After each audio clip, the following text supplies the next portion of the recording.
Yo, check it out. DunkTV.com, man. You're watching DunkTV.com. Yo, I got the one and only Will Jones.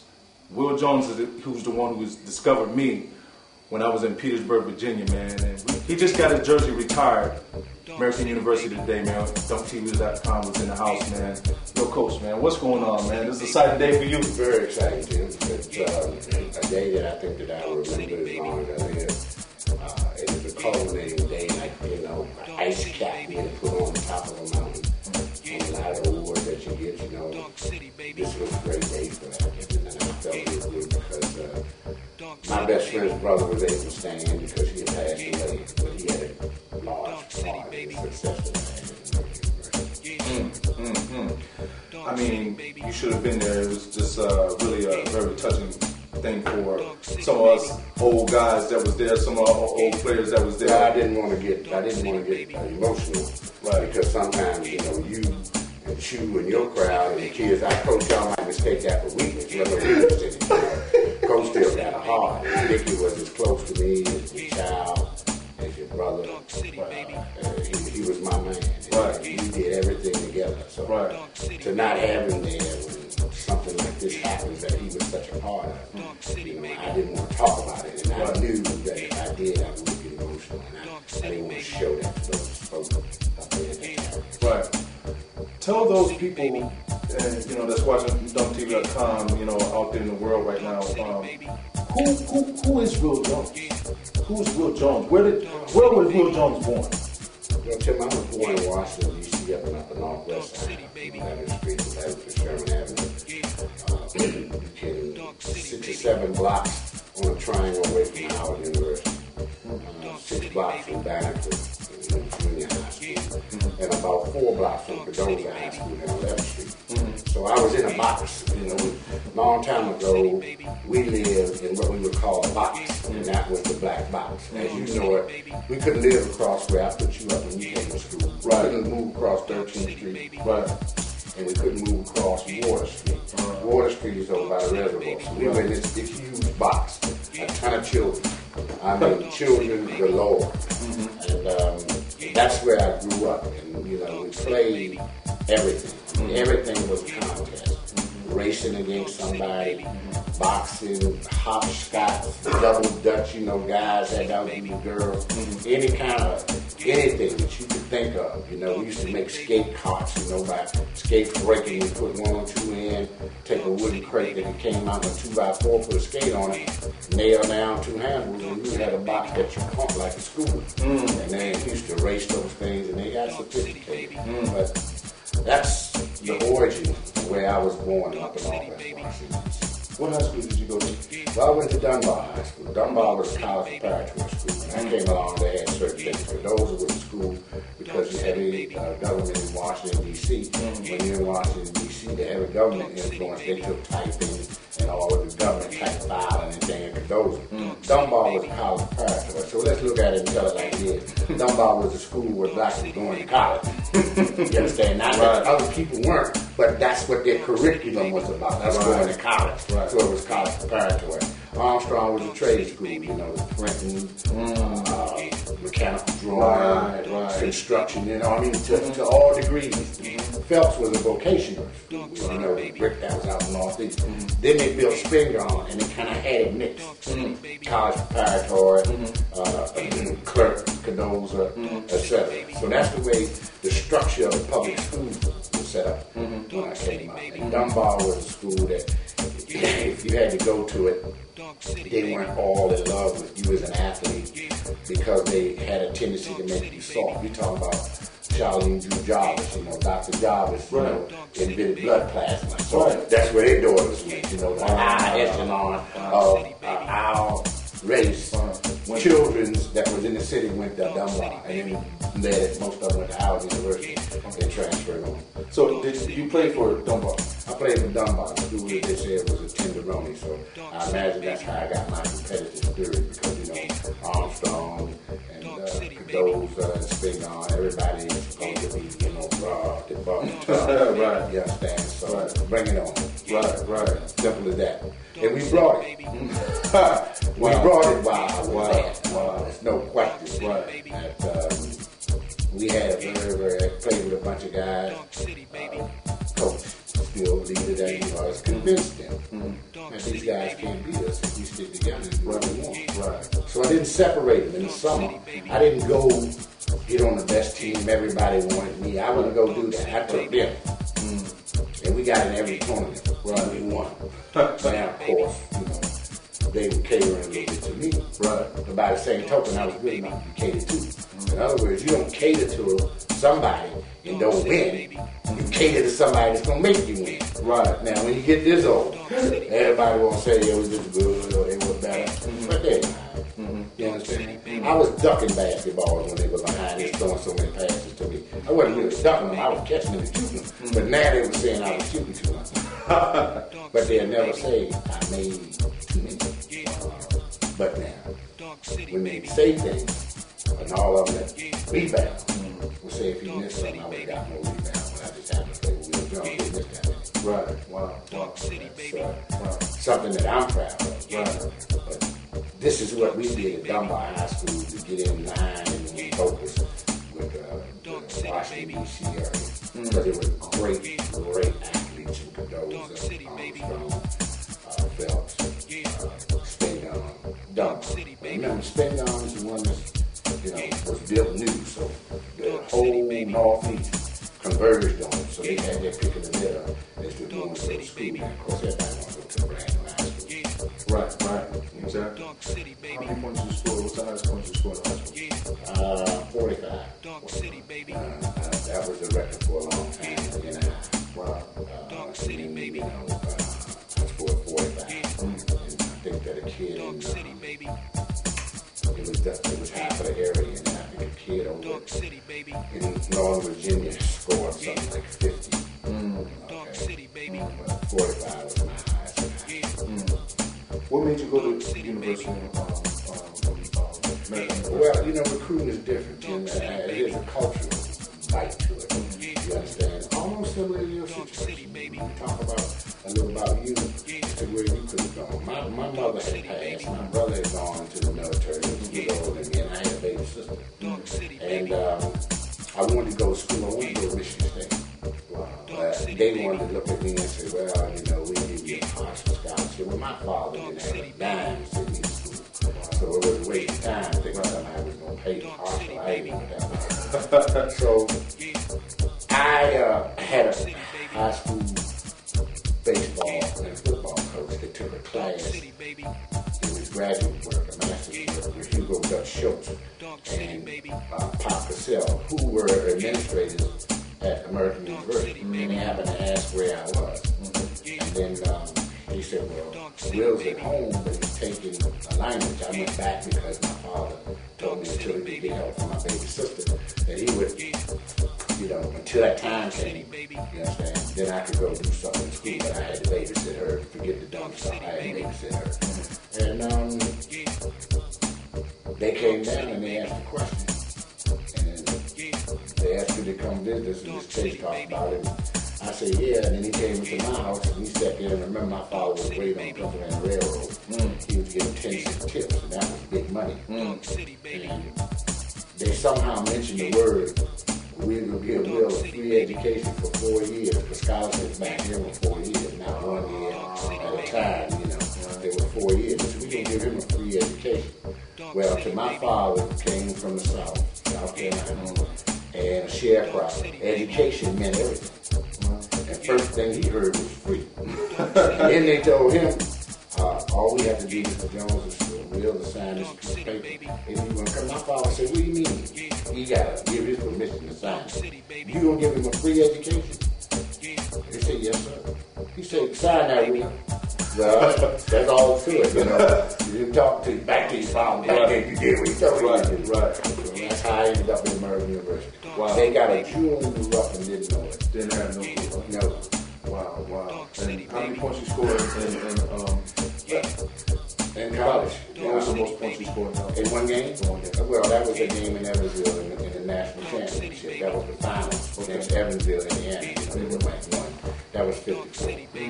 But that was the highest that I scored in college in the same game. It wasn't so much about scoring so much. It was about being consistent. And the consistency was there because, you know, we had a very good team. And the points came early and quick. So I got to sit down.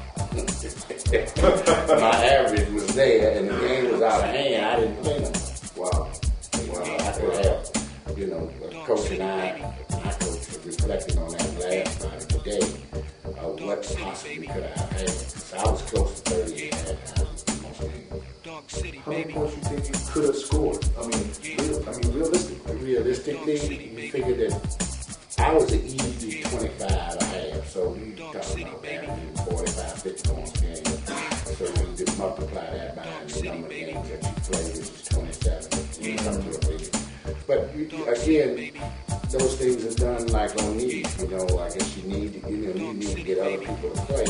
But my coach was so prepared and so righteous about us getting out of the box and jumping on people. He almost had a gauge in us. That whoever it was, you were going to get jumped on and you were going to score in bunches. Right. You know, and then maybe you could catch up or something, you know, certain things happen. But we played in Dick Wells, you know, and I were the first two blacks to play in the league. Or to be integrated into the school that you're talking about, up and down the Mason-Dixon line, all the way back up. The only places that they had really a black player in was Michigan State Jewish McCoy, the Big Ten integrated, and California, of course, integrated. But we're talking about the Mason-Dixon line, the Southern Belt, Pennsylvania stuff. It took a while. It set in, but it took a while. So we were the first to go in on that and ran into, you know, those problems and what have you about it. So that either made you weak or strong, and it kind of made us strong. But basketball, as it was built back then, was built in the neighborhood. When I tell you about all those kids that were in the neighborhood, basketball was built back there because everybody was in the same area. You had to prove to your peers how good you were before you would go up and prove to anybody else, because they didn't have all the newspaper, internet service, and all that stuff. Right. And if you couldn't do it there, once you tell them, you know, you may as well go away from home and come back and say, I did something with it. Right. But you had to do it there, and I think they prepared me for, you know, all of the competition and all of the toughness and the roles that I had to assume and play. I think that's prepared me for it. We don't have neighborhoods like that anymore. Because people are doing better, they move out in the suburbs, they're not there to hold tight to a PTA, which is very important in education. You have to have parental support. You have to have people that's, you know, that's looking at the public school to see what the curriculum is, what the kids need, whether it's yet. But if you have people moving all the time, that breaks down. Right. So, right. I think it's affecting the public schools in the district and in most cities now. Wow. So, what about the NBA? Well, the NBA, when I came out, remember, was all white league. So we had quotas. Teams had quotas. They weren't going no further than 2. Okay. Wow. I happened to be caught up in the terms of 2, and then maybe a slide of 3. But it was close. That's simple as it can be. It doesn't have to be elaborated on if folks don't understand what a quota is. It means that you say, I set my quota at 2, that's all it is. Well, have anything to do with whether you play or not, 2. That's it. And that's the way it was. And that's why you see some of us that y'all call old timers elated and so and thrilled and happy to see the kinds of things that's happening. And then you see the sadness in us. You say, well, wait, he had a problem. And we say, no, we can't do that, because when you get there, you're not playing for yourself. You're playing for those people behind you. So you have to change to make the way so that you don't get caught up in them stereotyping everybody like you. It's like if you cut your hair, you're a criminal. Or if you wear dreadlocks, you're a criminal. Or if you wear a little cap and you're Jewish, you're a criminal. What do those things mean? I don't think those things mean anything. We don't want stereotypical evaluation anymore. We want it to be done on opportunity and merit. And if we get it done on opportunity and merit, I think we'll flourish and go forward. You like being a coach or a player better? Well, there's 2 different things. It's phases. Of course, if you love basketball, and I love basketball, if you love basketball while you can play. You want to be a player. Right. And I wanted to be a player. Right. But the love for the game was the only other way you can stay close to it with the coach. Now, I really wasn't interested in coaching. No, I really wasn't interested in coaching. I was interested in making a living and trying to make a lot of money. You know, coaching stifled me. Right. In the financial world, because I fell in love with it and thought that the things that I could give back and the things I could teach if the teaching took were more important, because I didn't need a lot of money at that time. We didn't need a lot of money to live, you know. I laugh at it. Teacher's salary maybe $5,000, $4,000. I was rich. $4,000, $5,000 rich. Local bread, 15 cents. Yeah, come on, man. Telephone call, a nickel. You can make it on that kind of money. That's right. That's not the way it is now. Right. Wow. Between the two, I think they're just phases. One become the other. Then, you know, it was always said that if you were an outstanding player, you would have a hard time coaching, which is a myth. But it was kind of true. And I, not in my case, but I saw that, I studied that, and I paid attention. And the thing was, is that most excellent players, like I'm a very good shooter, means I wouldn't have patience with a guy trying to teach him to shoot or giving him time to learn. Right. When just the opposite, in my case, I had more patience than anybody else would, even the guys that couldn't shoot, trying to teach the guy.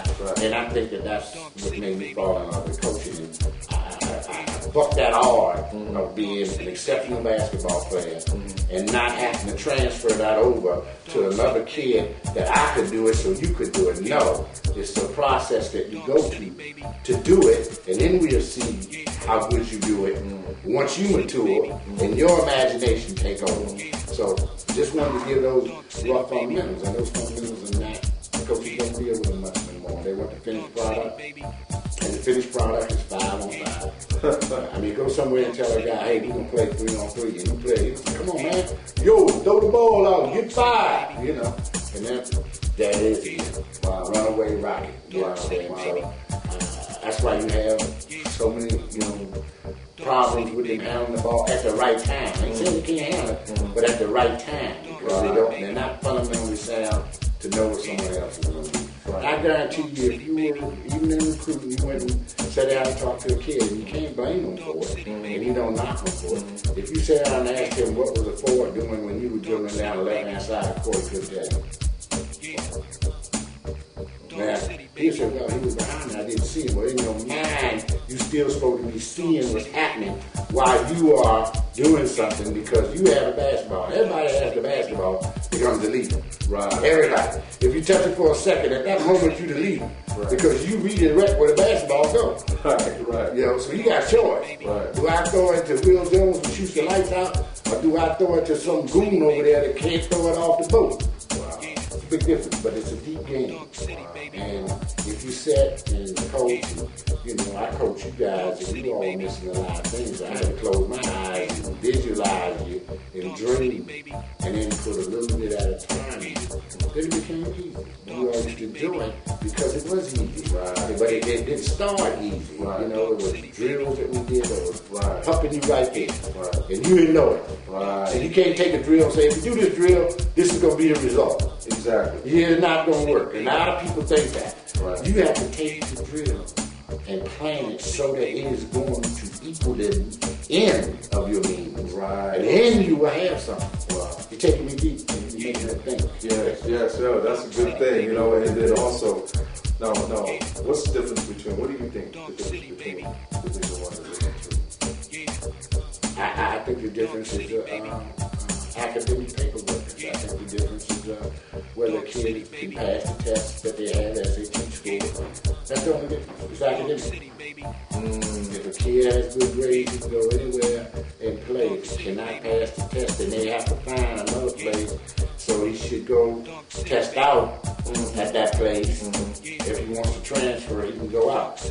I'm not too sure I'm in love with the 1 and the 2. You know, to me, 1 and 2 is right back to the beginning of the era when they had black and whites against each other. They were one, we were two. Their leagues were one, ours were two. So I'm not too sure that in education it's 1 and 2, but it's never spoken about how good a university is if a kid goes to school it's not an athlete. They don't say that because Bill Clinton went to Alabama. Where is he from? Alabama. So let's say Alabama State. Bill Clinton, Arkansas State. You understand? That he was a 2. You understand? He could go to Arkansas State, didn't do exactly what he did, go to Georgetown, and he claims Georgetown is where he graduated from. Or Harvard. Right. But he's smart enough because he's a Rhodes Scholar. But he had to get the foundation at Arkansas State. So I think that the difference when we evaluate basketball players, now, the talent level is going to flow up so high to where a kid might not have the talent of all of the kids that's on that team that's Division I, then he has to make a decision to go to 2. Right. I mean, if he's playing in a position where it's crowded and the crowd keeps going to all the schools, then he will become what you would call a 2. Somebody would just go down to another level. I liked it better when we went to school. They call it university and college. They didn't put that kind of number. Wow. And then the ruling on it was how many buildings you had on your campus. If you had 5 schools or something, you qualified as you would know it now, and the world and the country know it as a 1.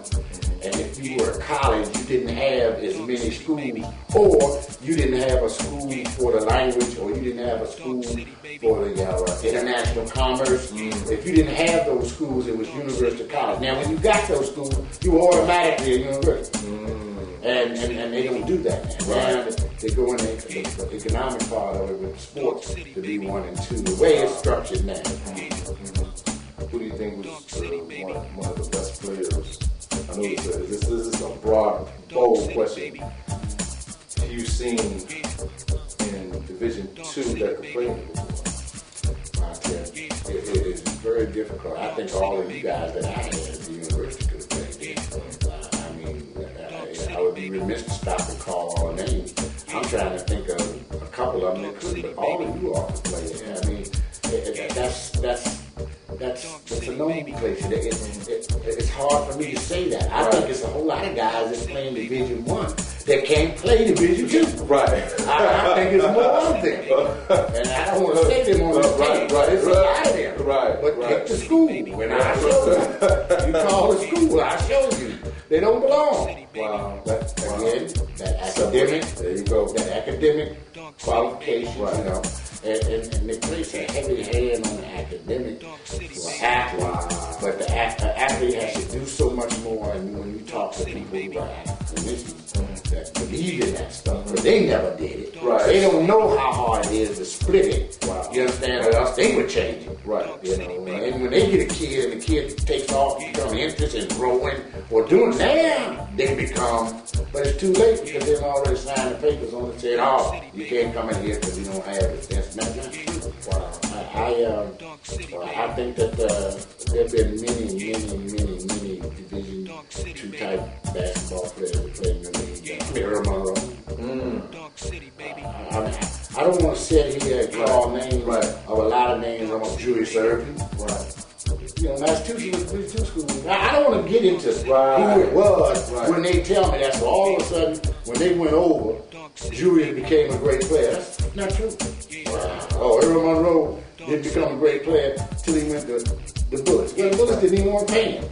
First salary he got was $19,000, but to Earl going to Winston-Salem, $19,000, a lot of money. He signed it, but they had to pay him more than that after he got there. But he turned out to be the best. Wow. Or one of the best. Wow. Wow. And that's you have to travel that road. You know? All right.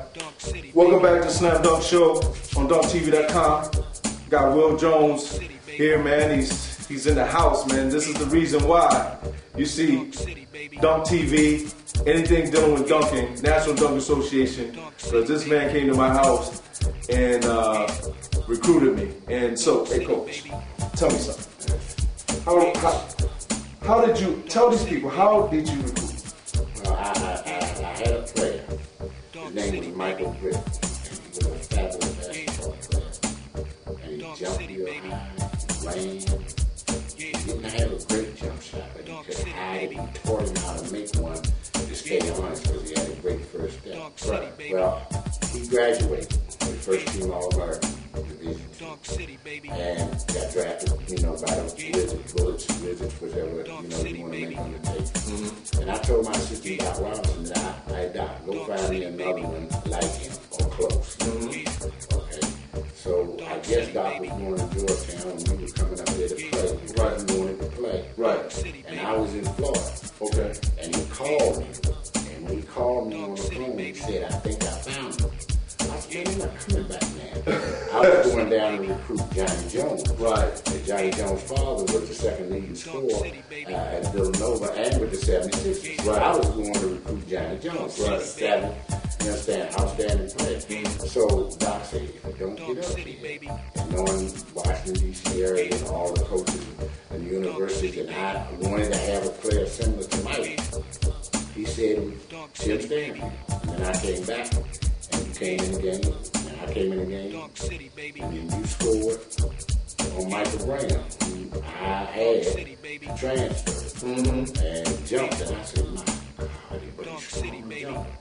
I said, I told you. So then I went home with you. I had to meet your mother. It stayed on you before the other guys could get to you. But while I was in Florida, and Johnny Jones told me I needed a guard, and if I stayed for a couple of more minutes, but my flight was leaving, and I told him I couldn't, he said, my best friend wants to go to UDC with me, and all you have to do is just be there, coach, so he can beat you. I said, what is it? He said, he's a guard. I said, how big is he? He said, 6'4", 6'5". I don't really need one. I might could find one local to myself, but I gave him an excuse. Guess who the guard was? Mitch Richmond. He went to junior college, then went to Kansas State, then played, Mitch could play. Olympian Mitch Richmond. That's what I gave up for you. Now, if anybody asked me, I got Johnny, I got you. Anybody asked me, as good as Mitch Spurs, when you asked that question before, were you good enough? If the powers that be had provided that push, you understand, and it wasn't an interruption in my coaching you with, what happened, then the Mitch Richmond thing could have been possible for you. He was good at that. And that was not as that kind of player. Right. You were as good as that as an all-star. At your size, if you move to the next level, you're going to be an all-star. Right. That means you're going to be a 2. Right. So you had to get into some things that could make you, but you had the athletic ability to do that. One was the defensive of that smaller guy instead of the bigger guy which you could play. Right. And that was it. No, this is where I want to go to. How well did I really shoot the ball? Because I really don't know. I was focused on the dunks. Yes, you were focused on the dunks, and you could do the dunks. And I'll refocus you back to playing defense. But you were, I would say, one of the best shooters probably play in the area during your college time in the last 10 years. People would forget that you didn't take bad shots. Right. And you had mid-range shots. You didn't miss. And people don't realize that. They only remember you for your dunks. But if you go back and you look at your statistics and you look up your statistics, you probably shot somewhere in the high 70s. You didn't miss the jump shot. You didn't miss free throws. But your passion was for the flash. You wanted the flash. You wanted the dunk. You wanted what you have here, which I think you can do very well with DunkTV. It was Dunk a Tim. You wanted to get out, and I had to blow this whistle to stop you. You had enough speed and quickness to get back, because if you didn't get back, you wasn't going to play. He wasn't going to play me for real. No. He wasn't going to play me for real, man. Just short rules. They weren't bad rules. If you're not there blocking out to take care of what you got to take care of, that's your responsibility. Now, if you can take care of his responsibility and then sprint down there, fine. How much faster do you think he would get there? Make sure we got the ball. He still got down there in time. But the thing is, those are the things I'm telling you about teaching youngsters and fundamentals that they get. Because that registered. That didn't stop you from cheating a little bit or trying to get off, but it made you say, I have another responsibility because we don't have it all. And let me get back to my side of the bag. No question. And you could be done. No question. You could do both. Right. But you had to visualize, how am I going to do both? Right. So, coach want me to do this. Right. Coach is not going to play me.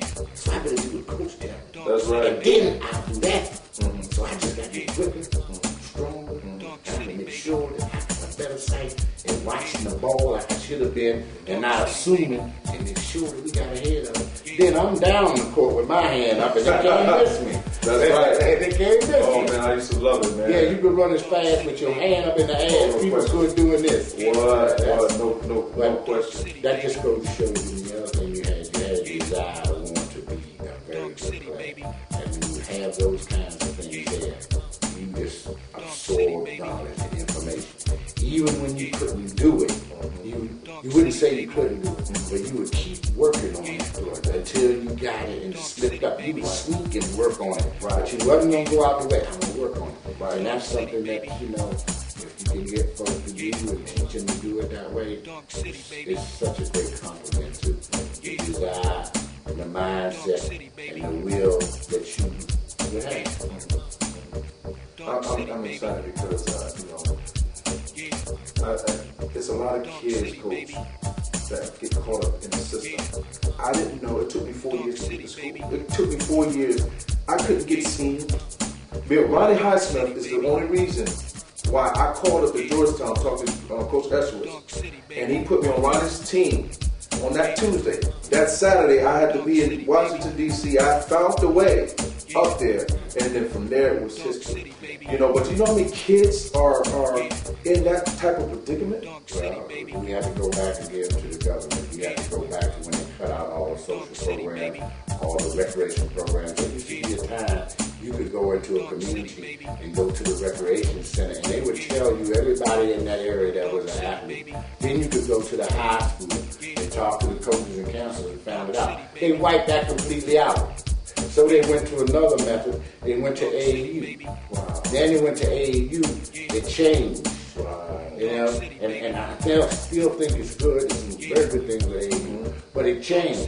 But if you don't have kids playing in their neighborhood, in their community, they're not going to be seen on a whole wide scale. Only the best, only the ones that somebody is going to afford to send a kid somewhere to a camp or to something. But that's pay to play. Right. When there's free play, there should be. Right. Recreation centers, that's government subsidized. There should be those places. Right. Where kids go sing. Right. Or play a piano. Right. There should be those places. They cut it out. Those are social programs they cut out. And the social programs were heavy at that time politically, which I'm not that powerful, but the political party that came in power thought that was excess. Wow. And he slowly cut it all out. Wow. Well, he didn't cut that out. He just showed you how powerful you can be once you get in that office. He stopped the union. So now you don't have nobody fighting for workers. Wow. Same thing. Wow. So education is one of the things that we have to get through. And I'm not too sure that the education format is set up for kids to be successful there. You don't need to go into a classroom and sit down and they call it reading. You can ask the kid what does he like to do. And he can say that I like to paint. You can then take him into the room and teach him to read the things that's restricted to painting. Right. Like cutting. Right. He has to learn the word cutting. Right. He has to learn the word, what's another word when they are in paint? But all those words become his spelling words. Right. Now when you teach him to spell that way, when he transfers over, he can spell anything. Wow. But I had to go to school and study reading. A-E-I-O-U. Yeah. Same thing. Yeah, wow. So we have to change now to the modern kids. And you have a lot of parents now who are intelligent enough to read the book, and that's why you have so much kids going homeschool. Now, homeschool, they say it doesn't, but now it's getting so popular, it affords the social contact which wasn't there. Before, it was just because it was at home. Right. But now they get to go everywhere, and they put them into mingling things. And other people that are where you going, we're going to go over here. So they are field tripping the whole way, but their kids are going to be there when your kids are going to be there. And that's going to begin to start the socialness. Then you add another group from another area, and then that's going to start. Something has to change. I'm not saying that the format, right? I'm saying something has to change for the modern kid, for my grandchildren. You understand? The education cast has to be different. Right. And then that 1 and 2 won't matter.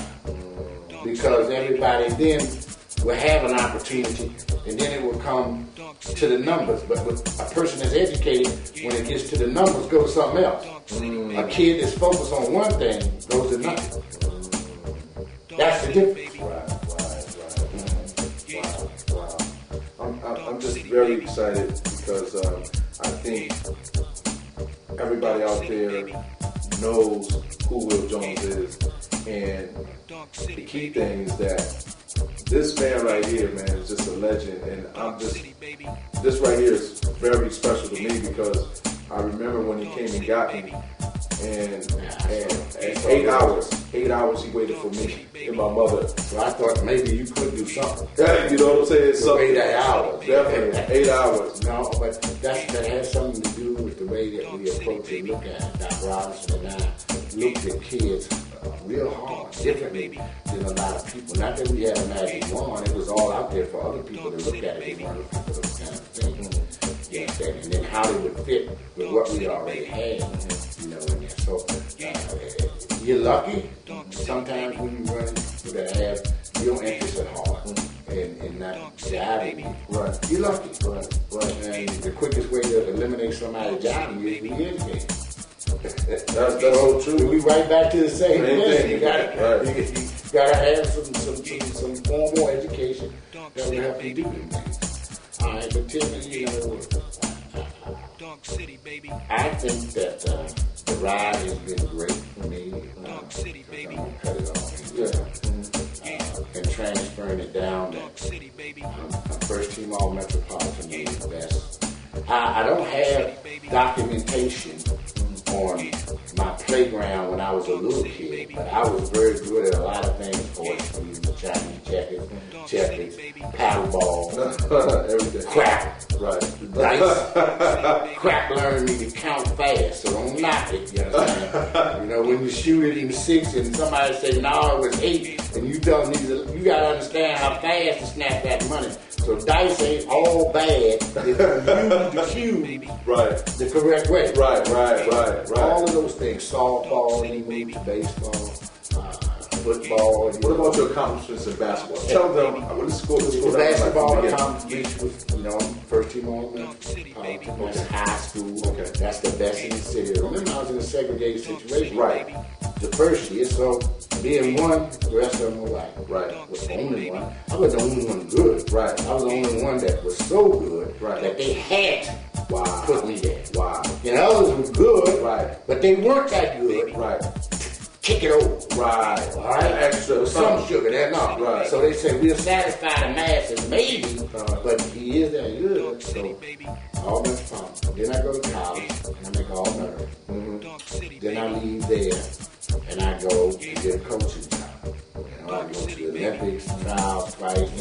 Another one of those, So I got picked as an alternate. Playing high power is dead now. Kansas got picked as an alternate. We sure couldn't play out of Philadelphia. But we were alternates then, Adrian Smith was out the team when they picked it. They tried to get him from the military. They tried to get him from junior college. Tried to get him from college. That's the way my time was. And Adrian out of Kentucky with a little guard, you understand?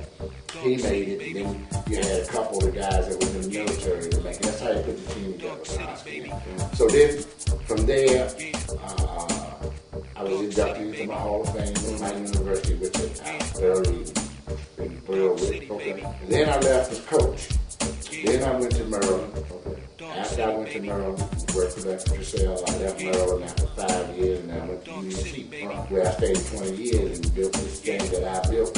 Where you came, which, you know, we won national championship, we played for another, right, and we were right there on a lot of things, but we had some academic admission educators who would step in to hold us, but if there's nothing wrong, but then the tournament would be gone. Right, exactly. So I don't know whether there's a jealousy there or not. So and then you leave that and you have your number, which is the top of the mountain. You understand? Compressed on top of it. So it's just been a great run. Right. A lot of the other things that you've done, that a lot of people don't know. The Slam Dunk magazine picked me as one of the first, you know, for a street legend. So, you know, not only was I a popular, normal basketball player, but also was a street legend. Also was in the park and the playground, right, where you call people mother, and you call people daddy, and you call them whatever they wanted to be called, and you told them what you was going to do to them, and you did it, and you didn't back off, so you just went to the wall that was good to you. Then you changed and put on your clothes, and you went to the proper, and then you could sit down there, and it was easy. Because you are pushing off a mother is a playground. You're pushing off a well-educated individual. In college, it was easy to be good in college. But not easy to be good unless you want to be good in the playground. And that is an award that I hold dear and sincere. Because I was around the country. Wow. That Slam did that. Thanks to Slam. And all the other new magazines that come out that might go in. And it's not so much that they have to go into our neighborhood. Remember, with Washington, D.C. being the mecca of basketball, and a lot of blacks playing basketball, and they play football and baseball here in town too. But there, white people play very good too. But there's the Chevy Chase was just as a hotbed as Calamella. But that's where they went to play.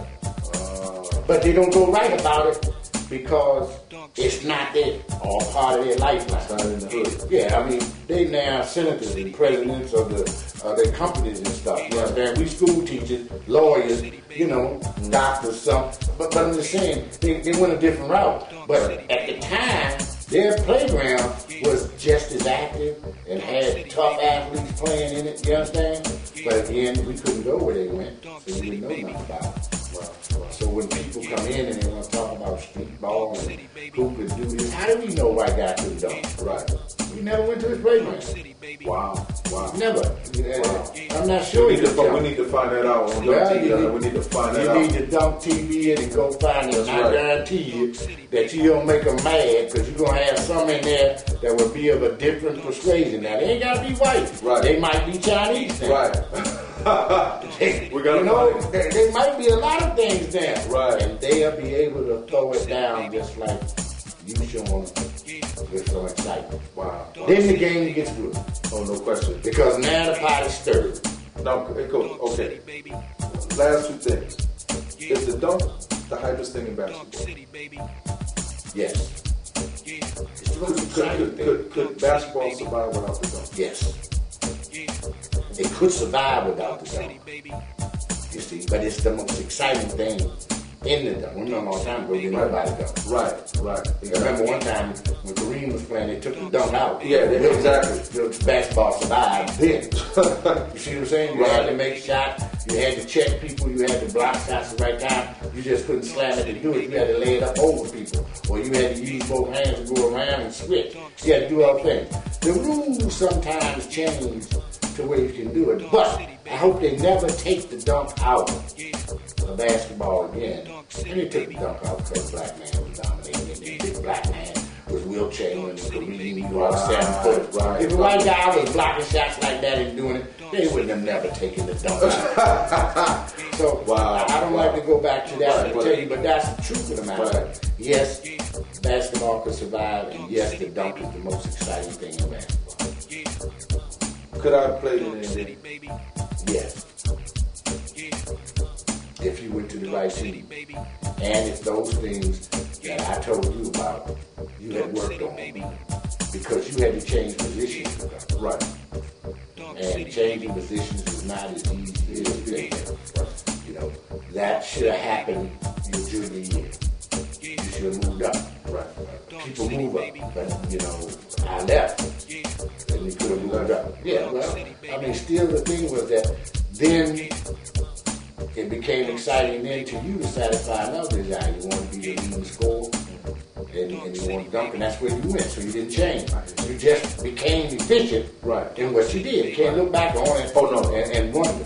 And most of the time when somebody goes and make it in the NBA, other than the ones who are almost pushed in it, you know, the Jameses, but everybody else could have been cut. Michael Jordan could have got cut.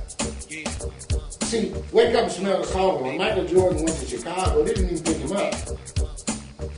The guy that drives for him there was a cab driver said, I'll take you over there. Now, Mike was so good, did you think they'd leave him standing there? Did you think they'd have sent somebody for him? So it ain't been easy for anybody. You know what I'm saying? That they didn't pick him up. He's a draft boy. He did first round draft choice. We're talking about Michael Jordan here, the greatest that played. Everybody got a story. When you depend on people for what you think they might do. You got Adrian Davis scoring more points than anybody his size and all that played in the NBA. They won't put him in the Hall of Fame. Don't ask me why. And he went to Notre Dame. See, he went to Prentice University. Wow. And he's not in the Hall of Fame in the NBA. They're crazy. You heard it first on DunkTV.com, and I didn't know that. Wow. I don't think a lot of people know that. They know it now. They know it if they pay attention. The game before you can play. Dog City, baby. Before you become a good photographer. Dog City, baby. History and learn what happened. Once you learn what happened, it helps you focus on how you're going to be good at it different. Wow. And if they don't go back into it, yeah, it's the same thing about the Julius Erb story. I bet you 1,000 people didn't know that. They thought Julius probably was a monster from Jump Street. Back up, Slim. Not true. They would thought, oh, Julius went to Division II school. What's wrong with Division II? They think it's taboo. Well, you know, they apparently they look down on Division II instead of Division I. I mean, you know, that's just the way it is, Coach. Money. That's separated. You get somebody that got some guts to go around, well, what are they calling it now? Because they're sure taking over, mid-major. What is mid-major but a Division II school? Wake up and smell the coffee. You're making me call you deep. Wow. What is a mid-major but that? What is George Mason? Division II school. Wow. They got in one natty majors, mid-majors. What is Butler? What is Milwaukee, Missouri, where the guy got the job left, went to Tennessee? What is that? Same thing. They call it mid-major? Well, they mid-major, but they Division I now because they got those buildings I told you about earlier. Pay attention to the way I carry it. So when they moved over to one, they still don't call them the Kentuckys and the UCLAs. They still don't call them that. They call them mid-majors. Look it up. Whoa, you heard that first. Look it up. Mid-majors. Check this out, man. We're going to give you this official dunking ball here. We're giving Coach this official dunking ball for being on the Slam Dunk Show, man. This is official ball that, you know, we about to put in the market, you know, to give all these young dunkers some edge. Because it's all in the grip, you know, and edge dealing with, you know, these dunks. And so we got different sizes. We got 7, we got 1 all the way up to 7. So basically, you know, when when I was practicing my dunks, learning how to jump, I was dunking with a tennis ball, then a volleyball, then a regular sized ball. So that's what that actually, you know, is copying from. So, you know, from me to you. Well, I'm pleased about it, man. You heard it today, you know, and I know that you taught yourself to dunk. And I told you all up there that the one thing that I couldn't do was that I couldn't dunk, that I wish I could dunk. But I shot it so well, I didn't have to get that close to the bag. And I wasn't going to be that patient because the dunk counts how many? 1. 2. Actually 2. Right. So today, it would have counted 3. Back then it counted 2 also. So if you, I could make as many jump shots from 35 to 40 feet if you could dunk the ball. I bet you would get tired and miss before I would.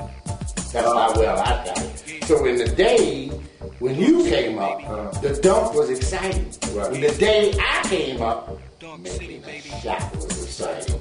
Time changed.